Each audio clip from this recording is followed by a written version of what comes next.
दो बंदों को क़यामत वाले दिन ना हुक्म होगा चलो दोज़ख में, तुम्हारे अमाल ऐसे हैं जिस पर फैसला जहन्नुम का है। दोनों बंदे हैं, एक ने दौड़ लगा दी दोज़ख की तरफ, दौड़ता जा रहा है तेजी से, और दूसरा ना एक कदम आगे रखता है फिर पलट के पीछे देखता है, फिर एक कदम आगे रखता है, फरिश्ते ले जा रहे हैं, फिर पलट के पीछे देखता है। दोज़ख का दरवाज़ा आ गया, रब करीम की आवाज़ रहमत आई, इन्हें वापस बुलाओ ना। दोनों को वापस बुलाया। सारा कुछ जानने वाला रब पूछता है, वो जो दौड़ के गया था उससे पूछता है दौड़ के क्यों गया तू?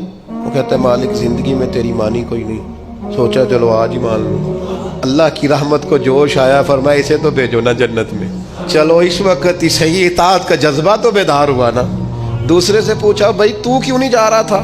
वो कहने लगा मालिक मेरी सारी जिंदगी की उम्मीद रही है कि मेरे रब ने माफ़ कर देना, माफ़ी मिल जानी है, करम हो जाना है, फजल ही होना है। ये जो लोग कहते हैं ना जी ओहो कदम आगे रखता हूँ मेरा पीछे जाता है, तो भाई अल्लाह का फैसला अगर पीछे जाना है तो इस पे खुश हो जा। तू खुदा की रहमत पर उम्मीद तो कर, जो अल्लाह फैसला करेगा करम वाला होगा।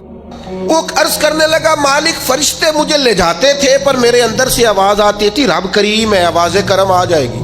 मालिक दोज़ख का दरवाज़ा आ गया पर मेरी उम्मीद टूटी नहीं, और जब तेरी आवाज़ रहमत आई ना कि आ जा, तो फिर मेरे अंदर से वो अकीदा और तगड़ा हुआ। देखा ना, बुला लिया ना तेरे रब ने, आ गई ना रहमत की आवाज़, बुला लिया ना।